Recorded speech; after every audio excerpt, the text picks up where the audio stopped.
और उसकी शेयरिंग इतनी पावरफुल होती है कि आपने देखा होगा दोस्तों कि उसके सैक्रिफाइस के टाइम पे उसने अपनी गर्लफ्रेंड को तक एक गेंजुत्सु में फंसा दिया था। कि मतलब उसने एक एक सेकंड के अंदर उसको पूरी लाइफ दिखा दी अपनी इटाची के साथ बिताई हुई, कि मतलब उसकी शादी हो गई, उनके बच्चे हो गए, उनकी हैप्पी मैरिड लाइफ हो गई और उनके एक अच्छा खासा उन्होंने लाइफ बिता ली। नमस्ते दोस्तों, आप सभी का स्वागत है आपके अपने चैनल पर जिसका नाम है डेमोनिक इल्यूजन। आज हम बात करने वाले हैं जो अंधेरे में रह के उजाले की रक्षा करता है, जिसे पहचाना जाता है द गॉड ऑफ गेंजुत्सु के नाम से। जी हाँ, इताची उचिहा के बारे में। आओ चलो फ्लैशबैक।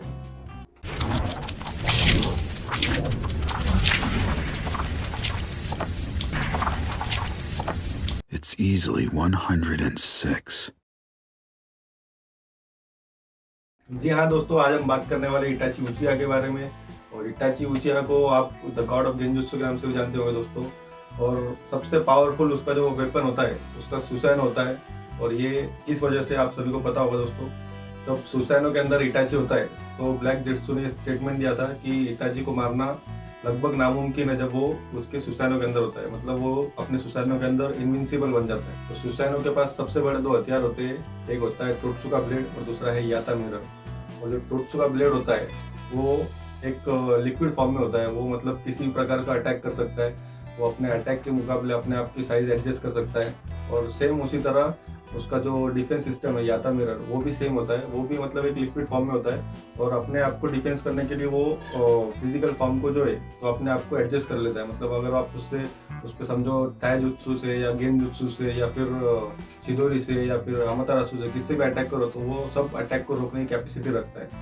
और इटाची जब तक अपने सुसैनो के अंदर होता है तो वो एक इनविंसिबल बन जाता है। और ये ब्लैक जेट्सु ने कहा है स्टेटमेंट कि मतलब अगर इटाची अपने सुसैनो के अंदर है तो उसको लगभग मारना जो है तो नामुमकिन है। और लॉन्ग रेंज के अटैक के लिए उसके पास एक मेन हथियार होता है यासाकामा का दामन। और इस हथियार को इटाची ने जो है तो पेन द्वारा जो प्लानिटरी डेमोन्स्ट्रेशन होता है उसको डिस्ट्रॉय करने के लिए किया था। पूरा ब्लेड जो होता है वो काटने की क्षमता रखता है हर लिविंग और नॉन लिविंग थिंग को। जैसे कि आपका नॉलेज होता है, नॉलेज भी जो है हर चीज़ को काटने की क्षमता रखता है, जो आपके जीवन में प्रॉब्लम आए या फिर आपके थॉट्स में प्रॉब्लम आए। और जो है ढाल भी जो है इसी तरह है कि वो किसी भी शस्त्र के अटैक को जो है आसानी से डिफेंस कर सकती है। अगर आप खुद के ऊपर बिलीव रखते हो और आप खुद के ऊपर यकीन रखते हो तो आप भी जो है किसी भी बड़े से बड़े समस्या को जो है आसानी से मात दे सकते हो। मुझे ऐसा लगता है कि हर किसी के अंदर एक सुसानो होता ही है, बस उसे बाहर लाना चाहिए, इताची की जैसा। और दूसरी बात दोस्तों, इटाची उचिहा जो है तो वो आनबू ब्लैक ऑप्स का चीफ बन जाता है उसकी एबिलिटीज की वजह से।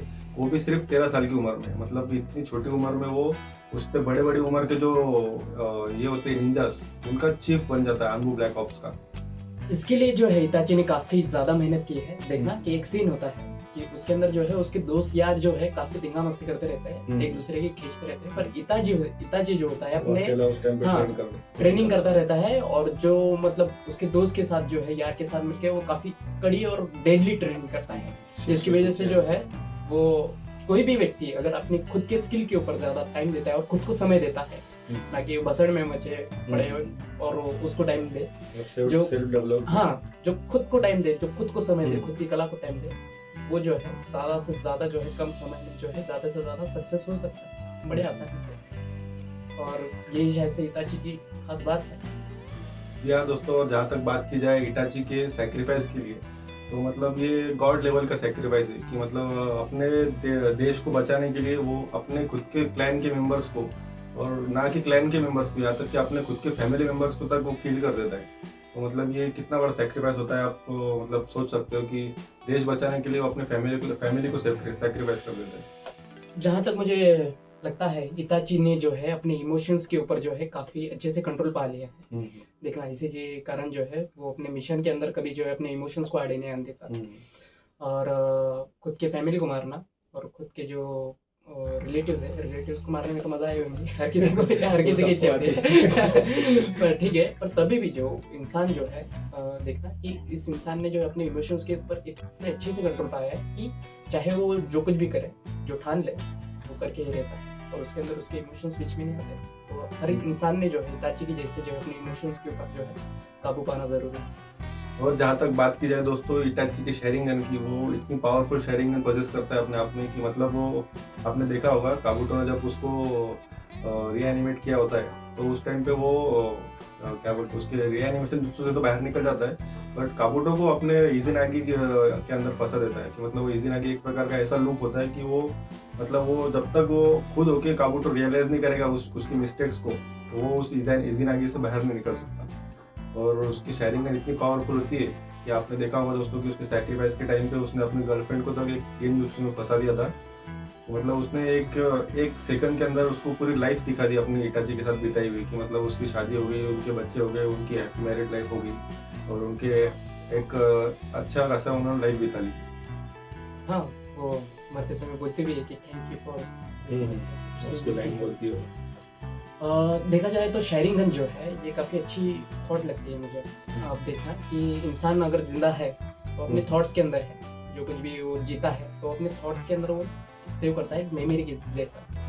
तो ये जो मेमोरीज अगर इरेज कर दे अपन तो इंसान की अस्तित्व कुछ भी नहीं है, ना के बराबर है। तो इताची क्या करता है कि इन मेमोरीज के अंदर जो है एक अपना एक थॉट डाल देता है उसके अंदर, और जैसे ही उसे डाल देता है तो वो उसकी सोच को जो है डिस्ट्रॉय कर देता है, उसके अंदर अटक जाता है। जैसे कि समझो कोई व्यक्ति है आपके पसंद का, उसने कुछ बोल दिया आपको और दिन भर उसी के गेंजुत्सु के अंदर फंसे रहते हैं, सेम उसी तरह है ये।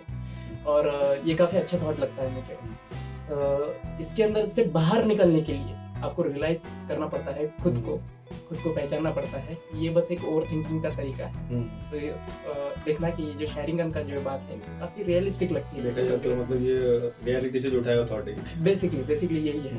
और इसके अंदर जो है वही अटक जाता है जो इंसान जो है उसे देखना चाहता है।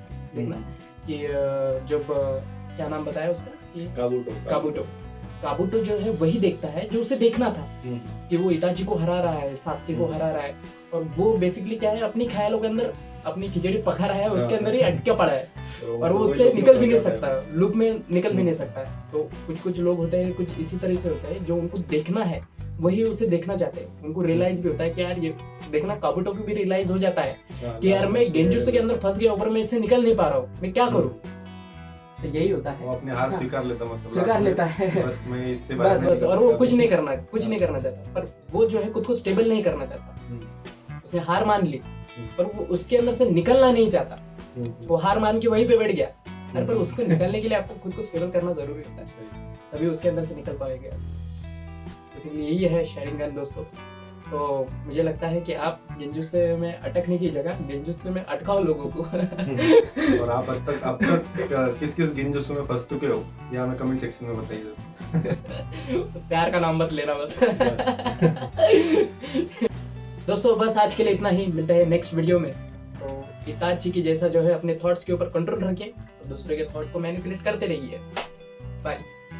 और एनिमे से रिलेटेड ऐसी खुफिया जानकारी के लिए हमारे चैनल को लाइक कीजिए, सब्सक्राइब कीजिए और ज़्यादा से ज़्यादा शेयर कीजिए। टिंग।